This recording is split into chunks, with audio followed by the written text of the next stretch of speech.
still has a memory that works, unlike some people, like maybe me. Might remember the other day I was looking at this old bagger and I was talking about taking it apart, and I was thinking I might be able to make something out of some of it if I took it apart.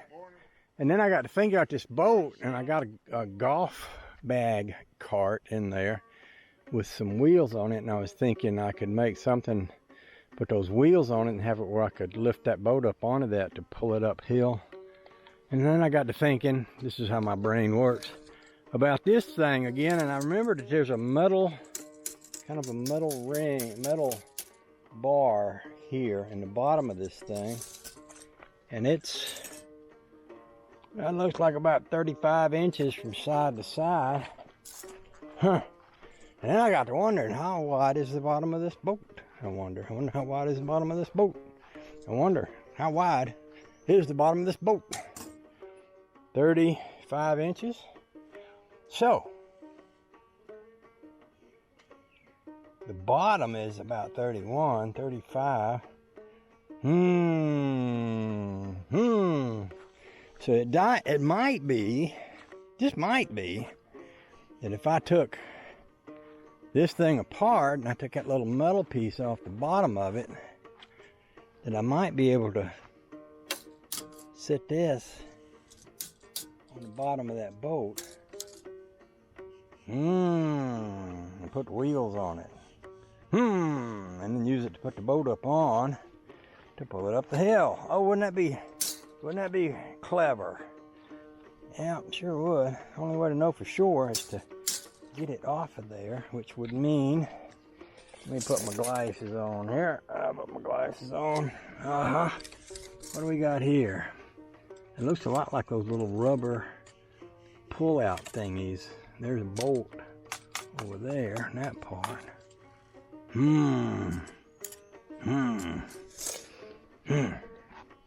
Well, I just happen to have on me my Leatherman. I could take my Leatherman and I could whip out a knife blade like this right here, and I could slip it in here and see. No, I don't know if that's, I don't know how that comes off of there. But you know, as thin as this plastic is, it doesn't seem to be a bolt that goes all the way through. But I bet you, thin as that plastic is, I could probably snap that off of there. That's a pretty sizable little piece of metal. And look, here's another piece of metal that goes on around it. See right here? Goes up under that part. I got somebody coming over a little bit. I'm teaching this lady at church how to play the banjo, but I could fling this into that little trailer that's hooked to my John Deere, and I could transport it up to yonder garage. See the yonder garage up on the hill, the two-tone baby with the extra fancy building in the back of it. And I could, from up there, join into the process of dismantleification, something like that, and we could explore the possibilities. Oh the joy! Oh the joy! That could be something. It might. I love it when I can make something out of nothing, and that's pretty much nothing back there because I've been trying to give it away for a year and ain't nobody wanted it. But if I can make something out of it, it would justify the reason for me being in the world, because it would mean that God put me on this planet so I could take stuff that ain't worth nothing and make it into something, which is kind of what Jesus did when he came down here. If any of y'all know about that, some of you might not, because you profess to be atheistic, and that's your choice. But some of us might believe that, if that's what it's all about. So where was I headed now? What was I saying about memory?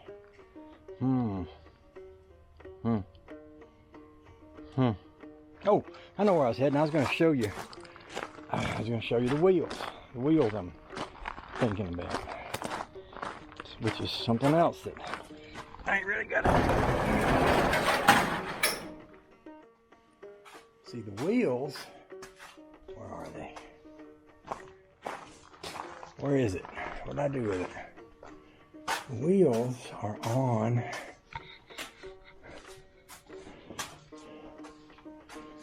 the wheels. Where did I do with that card? I was looking at it just the other day. Where did I put it? These things got balls of fire. Huh. Huh. Well, I can't remember where I put it now. Oh, there it is. If it's a snake, it'd bit me. That's what my mom used to say. If it was a snake, it would bite you. So these are the wheels on the cart of which I speak. Right here. So maybe that I could use a combination of pieces and parts from the cart, along with pieces and parts from the weed or grass catcher thing. See, it's pretty hefty looking wheels for plastic wheels now. See, that goes like that, and then if this comes up like, I think you have to sit y'all over here on my famous big vise, my big famous vise. I think you lift this up, and then you lift this up. I could be wrong.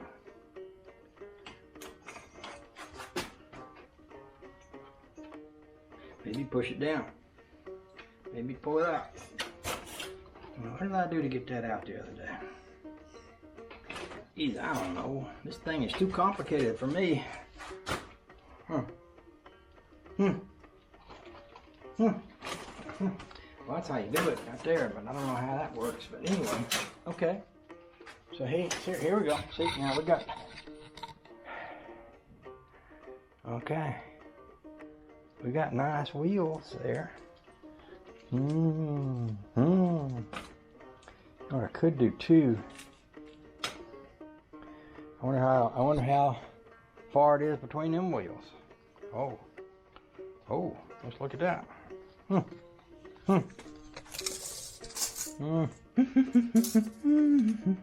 it's about 27 inches. So maybe I could take these wheels off of here and put them on that other thing, put that other thing up under that boat, and roll the boat around on that.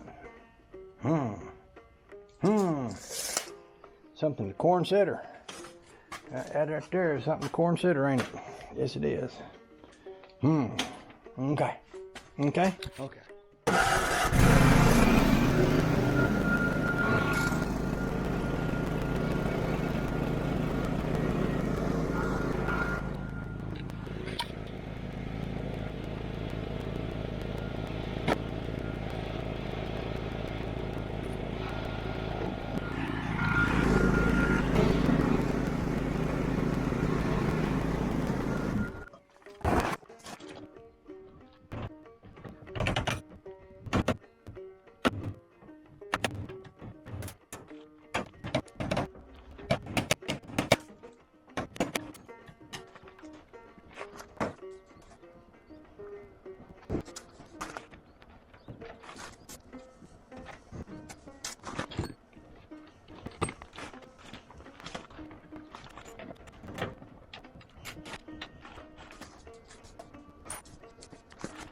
There's lots of good pieces on this, like for example this little hinge pin with a snap pin to go in the end of it. All these little parts could be used for something somewhere. Oh yeah. I kind of like to take things apart and see what's in them and find what I can use for another project later on down the road somewhere. You know, it's kind of fun for me.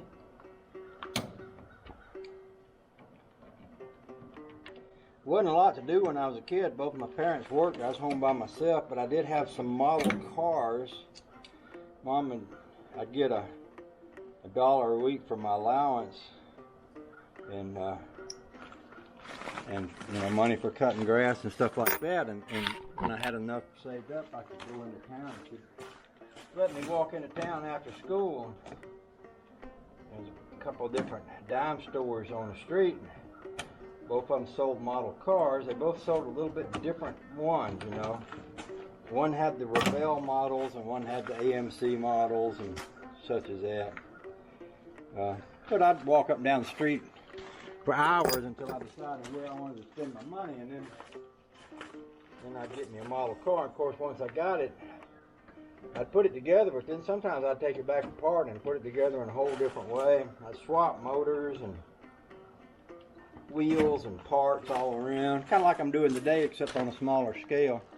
But that taught me how cars work. All them different pieces and parts were true to life, and I learned how things work from messing with them. And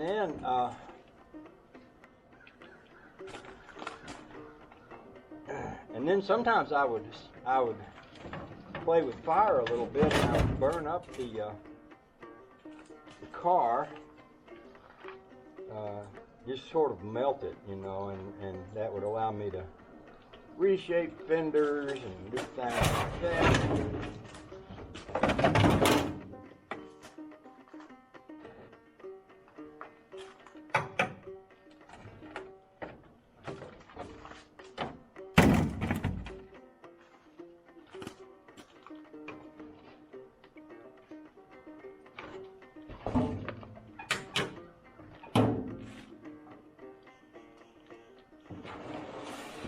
Save all the pieces and parts and use them for something else. It was a lot of fun. It gave me something to do. Kept me out of trouble, more or less, I guess.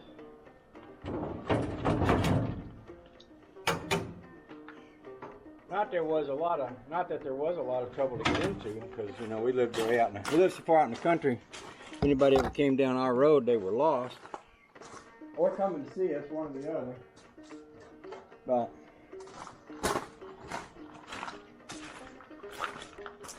kept me from wasting my days watching TV and such as that.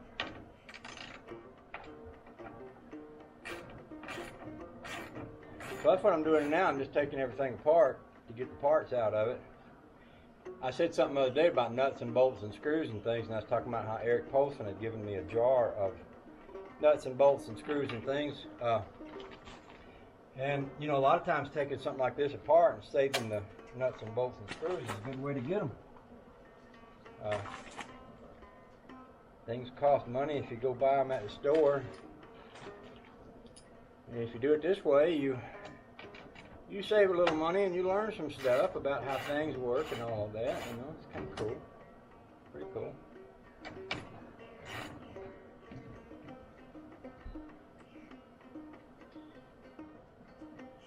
I don't know if any of these plastic pieces are going to be good for anything, but I doubt it. Probably wind up going to the dump. All right, though.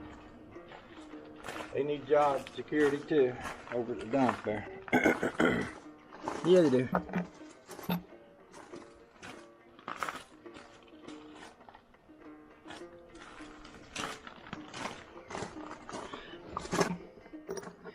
By the way, I put up the video yesterday, probably y'all saw it, about Tyler having cancer.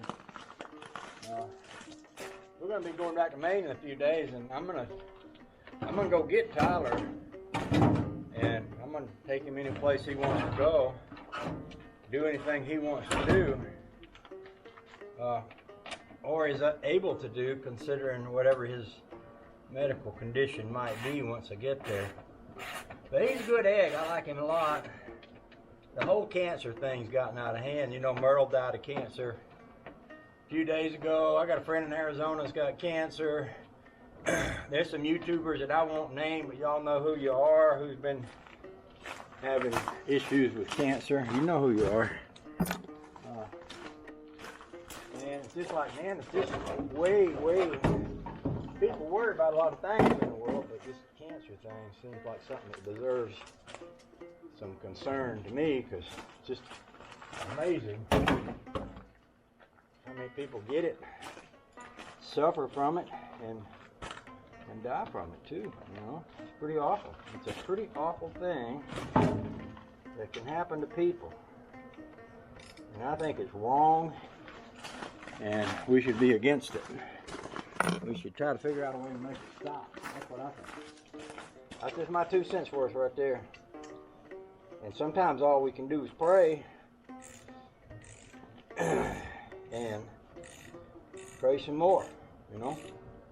Try to live as healthy as you can, and pray if you got it, or pray if you get it, or pray if you know somebody that's got it or gets it, and know somebody that's lost family members because of it, you know, just pray for them. God has a way of rejuvenating life on earth. If you look around you, you'll see it everywhere. Plants die and come back and grow again, and animals die and new animals are born, and everything rejuvenates. I suppose cancer,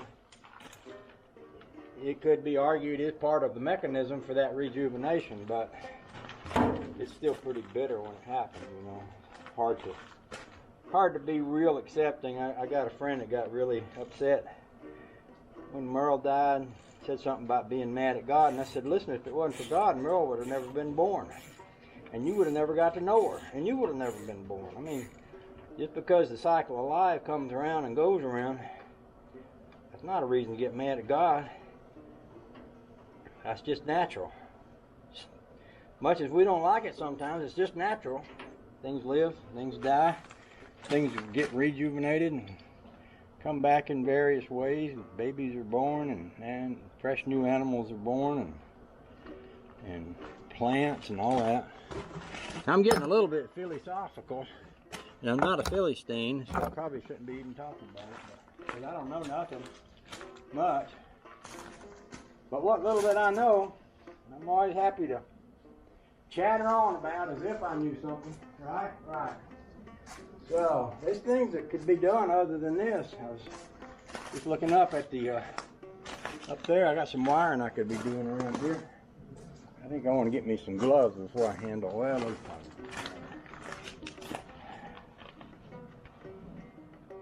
First, they give me some gloves before I handle this mess here.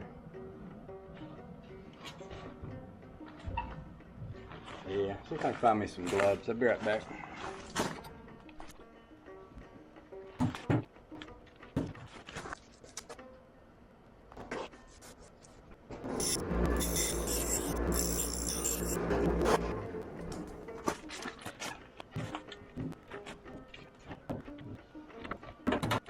I guess what I'm doing right here in a way is a way of rejuvenating, you know.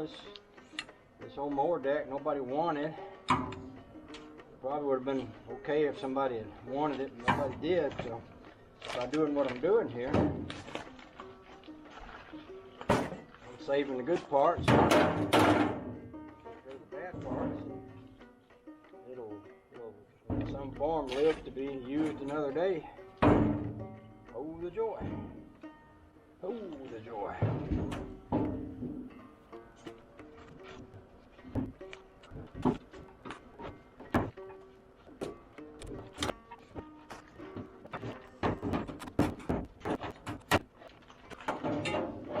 Alright, so there's some metal to work with, some nuts and bolts and screws. Here we got nuts and bolts and screws and pins, and we got this metal, which I think could be reconfabulated with some other stuff I got around here, like that golf cart I was talking about the other day, to make some kind of a wheeled mechanism to put underneath the boat and scoot it up and down the side of the hill over there when I want to. All of that is garbage. It goes to the dump. So I'm gonna make like the Long Ranger and go to the dump, to the dump, to the dump, dump. No, I'm not. I'm gonna go put that in a pile until I do go to the dump, to the dump, to the dump, dump. Yeah, that's what I'm gonna do. So it won't be necessary for y'all to go down and watch me throw it away. But so I'll cut off the camera.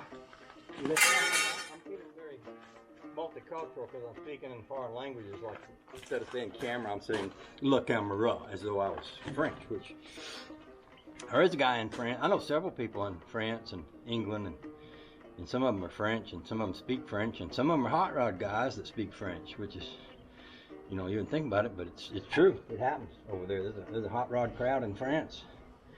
There's one whose name I probably can't pronounce, but he puts up cool hot rod stuff all the time on the Book of Face. But anyway, where was I going with that? I don't know. Something about being multicultural. You know, multicultural means like eating Doritos and drinking Corona beer or something like that. I don't know. That's my version of multicultural.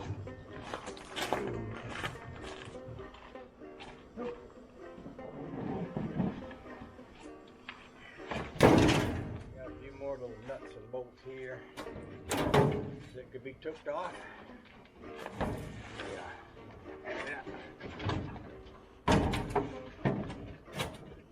Holy joy.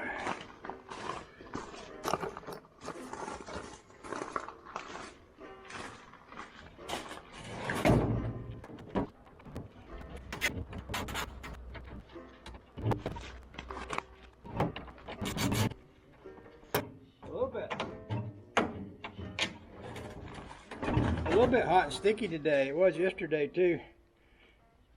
I didn't do much yesterday. It was raining and storming, and we did some visiting. Had some friends, had a young lady come over and take a banjo lesson on the front porch and such as that. So we didn't get out a whole lot, but it wasn't much of a day for getting out either. It was kind of crappy. Hey, honey baby. I'm just over here chitter-chattering with the tubers.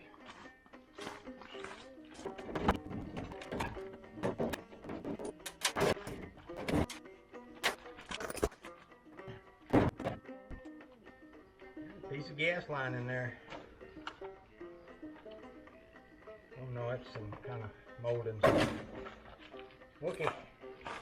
Alright, let's go get rid of this mess. Holy joy.